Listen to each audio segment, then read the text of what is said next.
Hello बच्चों, तो इसमें हम नीट 2026 जो थर्ड में को आपका एग्जाम हुआ था उसकी केमिस्ट्री के सॉल्यूशंस करेंगे। And it is very disheartening कि ये एग्जाम कैंसिल हो गया है।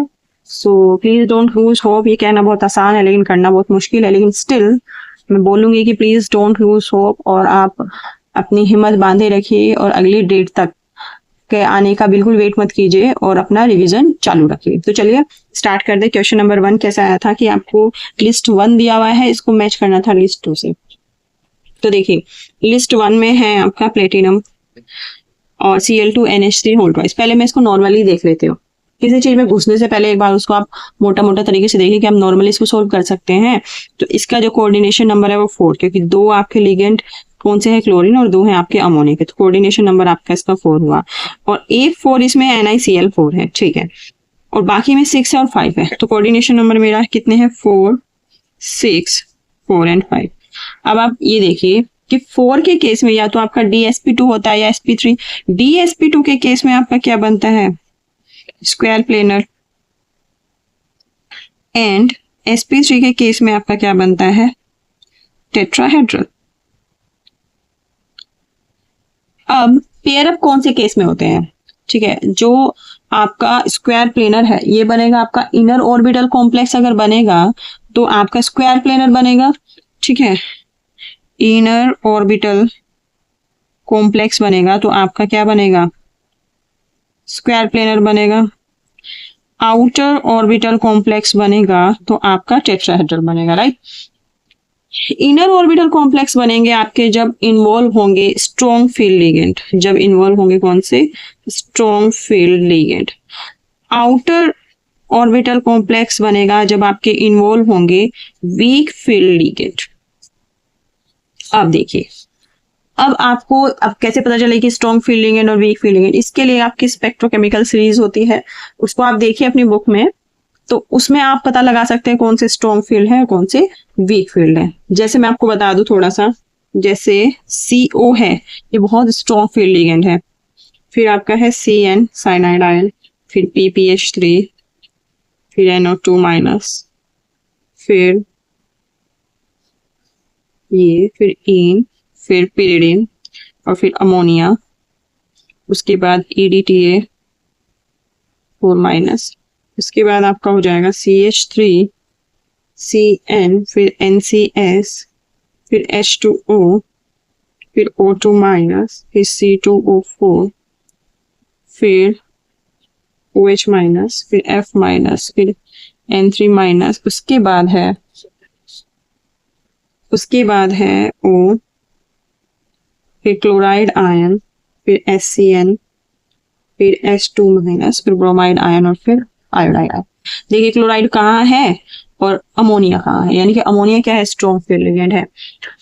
तो अमोनिया क्या करेगा, अमोनिया की वजह से इसमें इनर ऑर्बिटल कॉम्प्लेक्स बनेगा, यानी कि DsP2 बनेगा। कौन से वाले केस में, ऑप्शन नंबर ए में, यानी कि ए का आपका जाएगा थर्ड, ठीक है, ए का आपका थर्ड जाएगा। बी पे आ जाइए। बी पे आपका 6 है कोऑर्डिनेशन नंबर। 6 में तो हमें पता है क्या बनता है, ऑक्टाहेड्रल। 6 में क्या बनता है, ऑक्टाहेड्रल। तो बी का मेरा जाएगा फर्स्ट, बी का मेरा जाएगा फर्स्ट।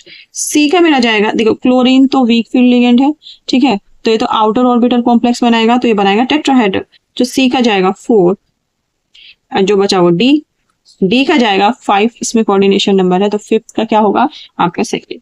तो आपका कौन सा ऑप्शन मैच कर रहा है, देखो 3, 1, 4, 2, 3, 1, 4, 2, ये जा रहा है आपका ऑप्शन नंबर 3। अगर आपको सिर्फ इन दो के भी पता हो, ए और सी का, तो भी आप कर सकते हो। देखो ए में थर्ड है, सी का फोर्थ है, एक में ए में फर्स्ट है, सी का फोर्थ है, थर्ड फर्स्ट, थर्ड फोर्थ, सिर्फ इन दोनों का भी पता हो तो आपको बाकी के निकालने की भी जरूरत नहीं है। जो चीज कंफ्यूजिंग है 4, 4 वाली, उसको ही आप सॉर्ट आउट कर लो, ठीक है। तो आपका फर्स्ट का जो आंसर हुआ वो होगा ऑप्शन नंबर 3, ठीक है जी। अब चलिए क्वेश्चन नंबर 2 पे।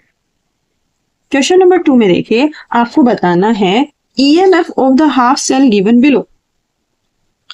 तो ये आपको हाफ सेल दिया हुआ है और आपको बताना है इसका EMF। और यहाँ पे देखिए, यहाँ से यहाँ क्या हो रहा है, ऑक्सीडेशन हो रहा है ना, यहाँ हाइड्रोजन के ऑक्सीडेशन नंबर 0 है और यहाँ पे +1 है, तो बढ़ रहा है यानी ऑक्सीडेशन हो रहा है, यानी स्टैंडर्ड कंडीशन में जो ऑक्सीडेशन पोटेंशियल है वो क्या है, 0 वोल्ट है। और ये भी आप देखो, ये जो हाफ सेल है ये भी क्या दिया हुआ है, ऑक्सीडेशन हाफ सेल दिया हुआ है, यहाँ पे 0 है और यहाँ पे +1 है, ऑक्सीडेशन हो रहा है, तो ये भी कैसा है, ऑक्सीडेशन हाफ सेल है। तो मुझे एक तरीके से ऑक्सीडेशन हाफ सेल का क्या निकालना है, ईएमएफ। तो ईएमएफ क्या होगा, क्वेश्चन नंबर 2 है। देखिए इसमें सेल रिएक्शन क्या इन्वॉल्व होगी, ये होगी H2 गैस, ठीक है, फिर H आयन बनेंगे एक्वस में और बनेंगे आपके 2 इलेक्ट्रॉन रिमूव होंगे, और H आयन की कॉन्सेंट्रेशन देखो यहाँ पे दी हुई है 0.02, इसको हम लिख सकते हैं 2 × 10⁻⁻² मोलर, और H2 गैस का जो प्रेशर दिया हुआ है वो दिया हुआ है 2 एटमॉस्फेयर। तो अब देखिए E इक्वल टू होता है ऑक्सीडेशन पोटेंशियल की जगह मैं OP लिख लो, इक्वल टू हो जाएगा E0 OP माइनस 2.303 RT/NF लोग प्रोडक्ट्स में क्या है, ये H+ आयन की कॉन्सेंट्रेशन का स्क्वायर डिवाइड बाय, अब यहाँ पे तो गैस है तो गैस के लिए हम क्या लिखते हैं, गैस के लिए तो प्रेशर लिखते हैं, तो ये हो जाएगा प्रेशर ऑफ H2 गैस। बस इसमें वैल्यू पुट कर दीजिए। E0 OB तो ये तो आपको पता है, ये तो 0 दिया हुआ है तो 0 माइनस इसकी वैल्यू 2.303 RT/F की वैल्यू दी हुई है 0.059 और N है नंबर ऑफ इलेक्ट्रॉन इन्वॉल्व जो कि नंबर है 2, तो डिवाइड बाय 2 लोग H+ की कॉन्सेंट्रेशन है 2 × 10⁻², यानी आएगा 2 × 10⁻² का square divide by pressure of H2 gas है 2 एटमॉस्फेयर। ठीक है जी, अब देखिए अब आगे करते हैं 0 माइनस 0.059 डिवाइड बाई 2, इसको हम लिख सकते हैं log 2 × 2 = 4 स्क्वायर है क्योंकि, और ये हो जाएगा 10⁻⁴ डिवाइड बाय 2, और ये हो जाएगा 2 × 2 = 4, तो बचेगा log 2 × 10⁻⁴। अब आपको पता है कि log m × n equal to होता है log m + log n, and log m/n equal to होता है log m - log n। log m⁴ होता है, ये n सामने आ जाएगा n log m, और अगर किसी log का बेस सेम हो, जैसे ये e है और यहाँ भी e हो, तो इसकी वैल्यू 1 आएगी। जैसे log बेस 10 पे है, यहाँ भी 10 है, तो इसकी वैल्यू 1 आएगी। अगर log बेस e है तो इसको हम ln से रिप्रेजेंट करते हैं और ऐसे लिख देते हैं, तो ln e की वैल्यू क्या हो जाएगी 1। कुछ भी अगर बेस और ये वैल्यू सेम है तो इनकी वैल्यू क्या होगी 1। तो ये कुछ क्या होती है, प्रॉपर्टीज होती है log। अब देखिए यहाँ पे आ जाइए, हो जाएगा -0.059 डिवाइड बाई 2, तो log m तो क्या log 2 प्लस log n यानी कि log 10⁻⁴। आई होप आपको यहाँ समझ में आएगा, log m × n होगा log m plus log n, ये हो जाएगा -0.059 डिवाइड बाई 2, log 2 की वैल्यू होती है 0.3010 प्लस log m की पावर n है तो ये -4 पहले आ जाएगा और यहाँ बचेगा log 10। यूजुअली जब हम log लिखते हैं इसका मतलब होता है कि बेस 10 पे है, यानी कि इसका बेस यहाँ पे 10 है। अगर कोई और बेस हो तो वो मेंशन करता है, अगर मेंशन नहीं है तो ये खुद से अंडरस्टूड है कि इसका बेस क्या है, 10 है। ये इक्वल टू हो जाएगा यहाँ पे -0.059 डिवाइड बाई 2, हो जाएगा 0.3010 प्लस -4, इसकी वैल्यू मैंने बताई थी क्या होगी 1, तो इसकी वैल्यू 1 हो जाएगी, ये बचे। फिर -0.059 डिवाइड बाई 2, इसमें से जब इसको माइनस करोगे निगेटिव में आएगा, और निगेटिव में क्या वैल्यू आएगी इसकी निगेटिव में इसकी वैल्यू आएगी -3.7 के करीब। और जब आप इसको सोल्व करेंगे, ठीक है, जब आप इसको सोल्व करेंगे तो इसकी वैल्यू आएगी 0.010915। ठीक है, तो ये कौन सा वैल्यू इसमें मैच कर रहा है ऑप्शन नंबर में, क्वेश्चन नंबर 2 में, ये आपका ऑप्शन नंबर 2 मैच कर रहा है, तो आपका ऑप्शन नंबर 2 इसमें क्या होगा, करेक्ट होगा। चलिए क्वेश्चन नंबर 3 पे चलते हैं। टेम्परेचर दिया हुआ है 298 केल्विन और एक सर्टेन बफर है जिसमें इक्वल कॉन्सेंट्रेशन है X- और HX की। ठीक है, X- का मतलब है ये क्या है, सोल्ट है, और HX क्या है, ये आपका एसिड है, और K भी दिया हुआ है फॉर X- 10⁻⁻10। आपको pH बतानी है बफर सॉल्यूशन की। तो pH क्या होती है, आपको सबसे पहले तो pH का ही फॉर्मूला पता होना चाहिए। pH इक्वल टू होता है pKa प्लस log, ऊपर किसकी कॉन्सेंट्रेशन आती है, ऊपर आती है concentration of salt divide by acid. ठीक है, तो पीएच तो मुझे निकालनी है। अब मेरा फंस गया पीके, पीके कहाँ से निकालूं, मुझे तो के भी दिया हुआ है, तो के भी मुझे दे दिया के भी दिया है फॉर x माइनस दिया है मेरा 10 टू द पावर माइनस 10। एक चीज मुझे पता है कि के ए इंटू के बी इज इक्वल टू था 10 टू द पावर माइनस 14।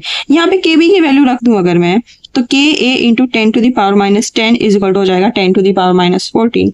यहाँ से के ए की अगर मैं वैल्यू निकालूं तो हो जाएगा 10 to the power minus 14 divide by 10 to the power minus 10। ये माइनस 10 ऊपर जाके क्या हो जाएगा, पॉजिटिव।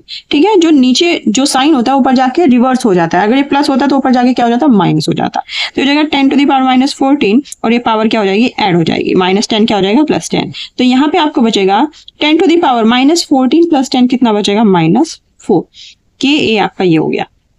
मुझे चाहिए पी के ए, तो पी के ए क्या होता है, पी के ए होता है माइनस लोग के ए, माइनस लोग के ए की वैल्यू है मेरी 10 टू द पावर माइनस 4। तो ये आगे आ जाएगा, अभी मैंने पीछे बताया था log m to the power n क्या होता है, n log m। तो ये जाएगा माइनस माइनस माइनस प्लस, यहाँ आ जाएगा 4, यहाँ बचेगा log 10 और log 10 की वैल्यू क्या आती है, 1। ठीक है, तो पी के ए की वैल्यू आ गई आपकी प्लस का 4। तो बस यहाँ पे वैल्यू पुट कर दो, पी के ए की वैल्यू आई आपकी 4 प्लस लो। अब ये जो दोनों कॉन्सेंट्रेशन है ये इक्वल दी हुई है। ठीक है, यानी कि जो सोल्ट की कंसंट्रेशन है वही क्या है, एसिड की। तो अगर सोल्ट की कंसंट्रेशन सपोज x है तो एसिड की कंसंट्रेशन भी x है, तो x से x कैंसिल हुआ, यहाँ पे बचा log 1, यहाँ पे क्या बचा log 1, और log 1 की वैल्यू क्या होती है, 0। तो pH की वैल्यू क्या आई, 4। अब देखिए कौन से ऑप्शन में pH की वैल्यू 4 है, तो ऑप्शन नंबर 2 में आपके pH की वैल्यू 4 है, तो ऑप्शन नंबर 2 आपका क्या होगा, करेक्ट होगा। क्वेश्चन नंबर 4 देखिए, इसमें आपको बताना है किस रिएक्शन के लिए Kp is not equal to Kc। तो देखिए Kp और Kc में क्या रिलेशन होता है, Kp इज इक्वल टू होता है Kc RT की power delta Ng। Delta Ng क्या होता है, ये होता है नंबर ऑफ मोल्स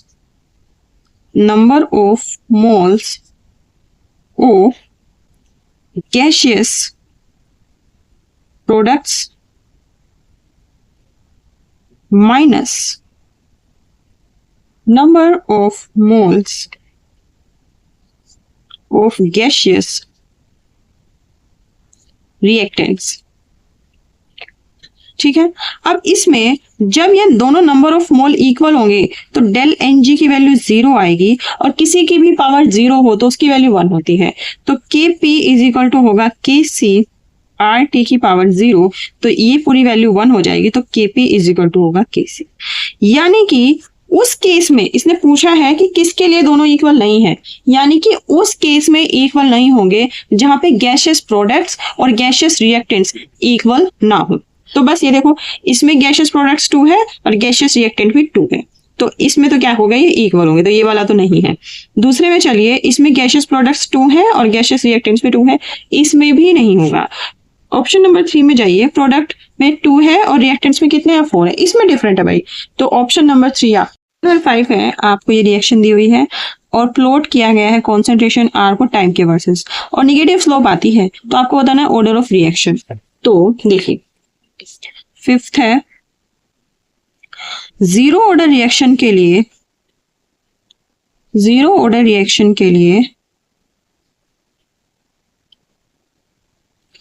RT होता है is equal to R0 minus KT, या फिर इसको आप लिख सकते हो ऐसे, RT इज इक्वल टू होता है, यानी concentration of reactant at certain time T is equal to concentration is equal to minus KT plus concentration of reactant at 0 time.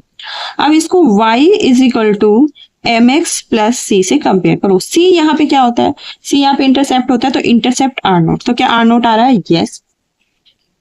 फिर माइनस K क्या होता है, स्लोप होता है, तो क्या निगेटिव स्लोप है, यस निगेटिव स्लोप है, ठीक है। फिर यहाँ पे RT वर्सेस T अगर देखें तो क्या आ रहा है, ये स्ट्रेट लाइन आनी चाहिए। अगर इसकी पावर 1 है और इसकी भी पावर 1 है तो स्ट्रेट लाइन आती है, तो क्या स्ट्रेट लाइन आ रही है, यस स्ट्रेट लाइन आ रही है। तो इसका मतलब ये जो स्लोप है, ये जो आपका स्लोप है, ये किस चीज के लिए है, ये है जीरो ऑर्डर रिएक्शन के लिए। तो इस वाले ग्राफ के लिए जो ऑर्डर ऑफ रिएक्शन है वो क्या होगा, 0। तो आपका ऑप्शन नंबर 4 क्या होगा। इस क्वेश्चन में देखिए आपको बताना है, देखिए ये रिएक्शन दी है, डेल यू नोट की वैल्यू दी है -10 किलो जूल, ठीक है। डेल एस नोट की वैल्यू दी है -44 जूल पर केल्विन पर मोल एट 298 केल्विन। आपको बताना इनमें से कौन सा ऑप्शन सही है, और इसमें आपको बताना है कि डेल जी नोट की वैल्यू क्या आएगी और ये स्पॉन्टेनियस होगा या फिर नॉन स्पॉन्टेनियस होगा। अब देखिए डेल जी नोट अगर पॉजिटिव है तो आपको पता है ये रिएक्शन कैसी होती है, non spontaneous. Del G not अगर निगेटिव है तो आपको पता है रिएक्शन कैसी होती है, spontaneous. Del G not, since मुझे डेल एस नोट की वैल्यू दी है, डेल जी नोट की वैल्यू अगर आपको डेल एस नोट के टर्म्स में निकालनी है तो उसका फॉर्मूला होता है del G not equal to होता है del H not minus T into del S not. अब मेरे को डेल एच नोट नहीं दिया हुआ है, डेल यू नोट दिया हुआ है, तो del H not equal to होता है del U not plus del N G R T. अब डेल एन जी क्या होगा, ये होगा gaseous products minus gaseous reactants. Gaseous products के नंबर ऑफ मोल्स कितने, 2 माइनस गैशियस रिएक्टेंट्स कितने, 2 + 1 3, तो हो जाएगा -1। तो डेल एन जी की वैल्यू आएगी -1, डेल यू की वैल्यू है -10 किलो जूल, ठीक है, इसकी वैल्यू होगी -1 मोल, ठीक है। आर की वैल्यू मुझे दी हुई है 8.31, ठीक है, इसकी वैल्यू दी है जूल पर मोल पर केल्विन, जूल पर मोल पर केल्विन, और टी की वैल्यू मुझे दी हुई है 298 केल्विन। इस चीज को आप बड़ा ध्यान से देखिए, इसमें मैं थोड़ा यूनिट कन्वर्जन सिखाना चाह रही हूँ। अब ये किलो जूल में है तो ये भी पूरी टर्म, एक तो सब कुछ कैंसिल आउट होके किलो जूल आना चाहिए। दूसरी बात यह है कि कोई भी टर्म तभी सब्ट्रैक्ट और ऐड हो सकती है जब उनकी यूनिट सेम हो। तो देखो मोल से mole cancel, mole and mole inverse cancel out हो गए, kelvin inverse kelvin cancel out हो गए, तो यहाँ किलो जूल बचा, यहाँ जूल, तो इसको किलो जूल में कन्वर्ट करने के लिए मैं इसको 1000 से क्या कर दूंगी, डिवाइड कर दूंगी, 1000 जूल, और यहाँ पे आ जाएगा किलो जूल, तो जूल से जूल कैंसिल हो जाएगा, ठीक है। और आपका बचेगा ये -10 माइनस यहाँ पे बचेगा 8.31 इंटू 298 डिवाइड बाई 1000। जब आप इसको सोल्व करेंगे तो आपकी वैल्यू आएगी, जब आप इसको सोल्व करेंगे तो आपकी वैल्यू आएगी -12.47 किलो जूल। तो डेल एच की वैल्यू मुझे पता चल गई। अब डेल एच की वैल्यू बस इसमें रख दो, डेल जी नोट वाले में यहाँ रखो -12.47, टी की वैल्यू है मेरी 298 केल्विन। अब देखो एस, डेल एस नोट की वैल्यू दी है मुझे -44 जूल पर केल्विन पर मोल, तो मैं इसको क्या करूंगी, जूल को फिर से किलो जूल बनाऊंगी, ठीक है। तो जूल को फिर से किलो जूल बनाने के लिए इसको मैं 1000 से क्या कर दूंगी, डिवाइड कर दूंगी, तो ये आगे जाके हो जाएगा -12.47, ये माइनस माइनस प्लस हो जाएगा और इसकी वैल्यू होगी 13.112। आप देखिए ये पॉजिटिव आएगा, ठीक है, और पॉजिटिव वैल्यू क्या आएगी 0.6386, इतनी kilo joule del G not की वैल्यू। इसका मतलब डेल जी नोट की वैल्यू है 0.6356 के करीब, ठीक है। मेरी कुछ अलग आई है, उससे इम्पैक्ट नहीं पड़ता कि मैंने कितने पॉइंट्स तक मैंने कैलकुलेशन की है, ठीक है। तो ये आएगी इतने किलो जूल और रिएक्शन कैसी होगी, नॉन स्पॉन्टेनियस।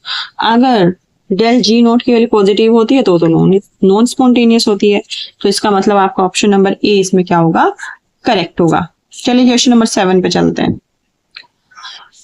क्वेश्चन नंबर 7 में फर्स्ट ऑर्डर रिएक्शन के लिए आपको रेट कांस्टेंट दिया हुआ है और ये इक्वेशन दी हुई है एट टेम्परेचर T केल्विन, ठीक है।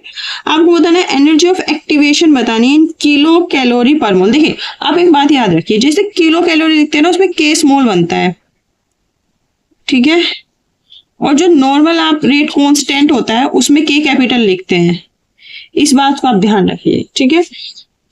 फिर देखिए आपको ये दिया हुआ है, आपको एक्टिवेशन एनर्जी निकाले। आपको नॉर्मली एक्टिवेशन एनर्जी का क्या पता होता है कि K इक्वल टू होता है ए की power minus e a upon r T. यहाँ पे ई ए ही तो एक्टिवेशन एनर्जी है, दोनों तरफ का लोन लो तो लोन K इक्वल टू हो जाएगा लोन ए प्लस लोन ई की power minus e a upon r T. यहाँ भी ई है और इसका बेस भी ई है, तो इसकी वैल्यू तो 1 हो जाएगी, और ये क्या है पावर में है तो ये पावर आगे आ जाएगी। तो loan K is equal to हो जाएगा loan A plus minus minus e a upon r T. अब आप इससे क्या करो, कंपेयर करो, ठीक है। Minus e a upon r t is equal to होगा ये वाली term minus 1.25 into 10 to the power 4 divide by t. T से टी कैंसिल हो जाएगा, माइनस से माइनस कैंसिल हो जाएगा, ई ए की वैल्यू आएगी 1.25 into 10 to the power 4 into r. अब आर की वैल्यू मुझे दी हुई है 1.987 कैलोरी, कैलोरी में दी हुई, कैलोरी पर मोल पर केल्विन। तो ये हो जाएगा 1.25 into 10 to the power 4, r की वैल्यू रख लूंगी, ये हो जाएगा 1.987, ठीक है। लेकिन मुझे जो इसने पूछा है, मुझे पूछा है किसमें, किलो कैलोरी में, उसने मेंशन किया है किलो कैलोरी पर मोल में निकालो। तो इसको किलो कैलोरी में चेंज करने के लिए मैं क्या करूंगी, इसको मैं 1000 से डिवाइड कर दूंगी, और जब मेरा इसको सोल्व करूंगी तो मेरी वैल्यू आएगी 24.84 किलो कैलोरी पर मोल। ठीक है, देखते कौन सा ऑप्शन सही जाता है। तो ये होगा मेरा ऑप्शन नंबर 4। अब देखिए आप क्या करेंगे कि वहां पे इसको सोल्व करने नहीं बैठना, ठीक है। आपको कैसे करना है, देखो ये हो जाएगा 1.25 into 10 to the power 4 into, इसको मैं अप्रोक्सीमेटली 2, वैसे भी अप्रोक्सीमेटली 2 ही लिखते हैं, इसमें तो दिया हुआ है वैल्यू, डिवाइड बाय 1000। 1000 का मतलब होता है कि ये 10 टू द पावर 3 है, ठीक है जी, ये 10 टू द पावर 3 है। तो ये 3 ऊपर जाके माइनस हो जाएगा, तो 10 टू द पावर 4 माइनस 3 10 बचेगा, ये बचेगा 1.25 इंटू 10 इंटू 2। जब इसकी इसमें मल्टीप्लाई करेंगे तो ये आ जाएगा 2.50, जब 2 की मल्टीप्लाई करेंगे इसमें इंटू 10, और जब 10 की मल्टीप्लाई करेंगे आ जाएगा 25, लगभग 25 के करीब आएगा। तो इसका मतलब फोर्थ ऑप्शन इसके नियर बाय है, तो फोर्थ ऑप्शन आपका करेक्ट है। इस तरह से आपको अपने हिसाब से कैलकुलेशन क्या करनी है, इजी कर लेनी है। सबसे पहले आपको देखना है कि ऑप्शन में अच्छा खासा डिफरेंस है, हाँ डिफरेंस है, तो हम थोड़ा सा उसको क्या कर सकते हैं, अप्रोक्सीमेट करके अपनी कैलकुलेशन इजी कर सकते हैं। चलिए अब क्वेश्चन नंबर 1 पे चलते हैं। क्वेश्चन नंबर 8 में आपको बताना है ऐसे कौन से रिएजेंट है जो नाइट्राइल्स को प्राइमरी अमीन में क्या कर देंगे, रिड्यूस कर देंगे। तो पहला है, देखिए नाइट्राइल को यानी कि RCN को RNH2 में रिड्यूस करने के लिए बहुत स्ट्रॉन्ग, ठीक है, रिड्यूसिंग एजेंट चाहिए। तो पहले वाला तो मेरा है LiAlH4, काफी स्ट्रॉन्ग रिड्यूसिंग एजेंट है, ये तो कर देगा। तो फर्स्ट वाला तो आपका कर देगा। सेकंड वाला क्या है, SN जो HCl है, ये यूजुअली यूज होता है नाइट्रोबेंजीन को एनिलीन में चेंज करने के लिए, तो ये यूज नहीं होता, तो सेकंड वाला नहीं है। फिर है H2 और निकिल, तो ये वाला भी कर देगा, ठीक है, जब हम कोई भी मेटल लेते हैं और उस पर हाइड्रोजन गैस यूज करते हैं तो वो भी कर देता है। फिर ऑप्शन नंबर डी पे आ जाइए। सोडियम अमलगम है और एल्कोहल के साथ, तो ये कर सकता है, तो हाँ ऑप्शन नंबर डी भी देखिए, ए करेगा, ए कर रहा है मेरा, सी कर रहा है अभी, ऑप्शन नंबर डी भी कर रहा है, क्योंकि ये क्या करता है, इसमें जब सोडियम अमलगम एल्कोहल के साथ रिएक्शन करता है तो ये नेसेंट हाइड्रोजन देता है, और नेसेंट हाइड्रोजन इससे रिएक्शन करके इसको क्या बनाती है, प्राइमरी अमीन बना देती है।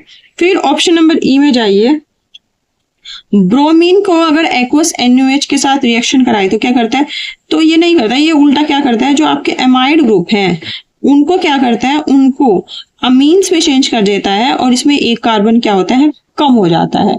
तो आपका कौन सा ऑप्शन सही जाएगा, इसमें कौन सा जा रहा है, ACD, तो ACD ऑप्शन नंबर जो 3 है वो आपका करेक्ट होगा। क्वेश्चन नंबर 9 में देखिए, आपको बताना है कि आपको सेकेंडरी स्ट्रक्चर के बारे में बताना है, डीएनए और आरएनए। आपको बताना है कौन सा स्टेटमेंट करेक्ट है। तो पहला स्टेटमेंट है डीएनए पोजेसेस अ डबल स्ट्रैंड हेलिक्स स्ट्रक्चर। पहली बात तो क्या ये करेक्ट है? तो यस, ये करेक्ट है। जो डीएनए है वो double strand helix structure contain करता है, जबकि आरएनए मैक्सिमम टाइम कौन सा करता है? सिंगल जो आपका स्ट्रैंड होता है उसको कंटेन करता है। तो डीएनए डबल वाला है, बिल्कुल सही है। और ये बोल रहा है कि contains thymine as one of the 4 bases, तो ये भी सही है भाई, थायमिन कंटेन करता है। तो आपको इसमें ऑप्शन नंबर 1 ही सही जा रहा है। मैं आपको थोड़ा सा बता देती हूँ, डीएनए क्या करता है? डीएनए में होता है डबल स्ट्रैंड हेलिक्स स्ट्रक्चर। इसके अगर सेकेंडरी स्ट्रक्चर की बात करें, ठीक है, इसके अगर सेकेंडरी स्ट्रक्चर की बात करें, इसमें 4 आपके न्यूक्लियोबेसेस होते हैं।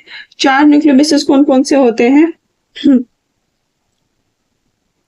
एक एडेनिन, फिर होता है ग्वेनिन, फिर होता है साइटोसिन एंड थायमिन। तो वो कह रहा है थायमिन वन ऑफ द, एक आपका क्या है, एक बेस है, तो यस ये बिल्कुल सही है। तो थायमिन तो है। और जो आपके जो 4 न्यूक्लियोबेस है, देखिए न्यूक्लियोबेस होते हैं यूजुअली 2 टाइप के, 2 टाइप्स के होते हैं। एक को तो हम बोलते हैं प्यूरिन्स। प्यूरिन्स में क्या होता है?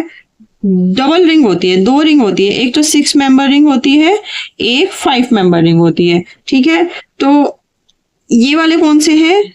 जो प्यूरिन्स होते हैं वो है एडेनिन प्लस ग्वेनिन। दूसरा होता है आपका पायरिमिडिन्स। पायरिमिडिन्स कौन से होते हैं? जिसमें एक सिर्फ सिंगल रिंग होती है, नाइट्रोजन कंटेनिंग होती है सारी रिंग, डबल रिंग भी, सिंगल रिंग भी, और इनको हम बोलते हैं पायरिमिडिन। और ये होता है साइटोसिन प्लस थायमिन। फिर आरएनए की बात करें तो आरएनए में तो सिंगल स्ट्रैंड स्ट्रक्चर होता है, सिर्फ। इसमें भी 4 बेसिस होते हैं। एक तो आपका हो गया क्या? एडेनिन, एक होगा आपका ग्वेनिन, एक होगा आपका साइटोसिन, और थायमिन की इसमें जगह होता है, थायमिन की जगह इसमें होता है यूरेसिल, ठीक है। तो आपका ऑप्शन नंबर 1 इसमें करेक्ट होगा। चलिए अगले क्वेश्चन पे चलते हैं। इसमें है कि during Lassaigne test the elements present in an organic compound are converted from ionic form to ionic form, covalent form to ionic form. तो covalent form to ionic form में कन्वर्ट होता है भाई। इसका ऑप्शन नंबर 2 करेक्ट है। लेजाग्ने test usually use होता है detect करने के लिए नाइट्रोजन, सल्फर और हेलोजन।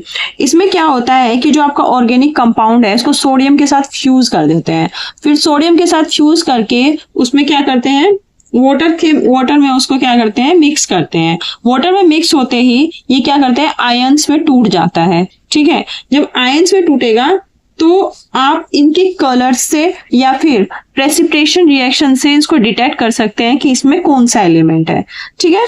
तो इसका मतलब आपका ऑप्शन नंबर 2 इसमें करेक्ट है।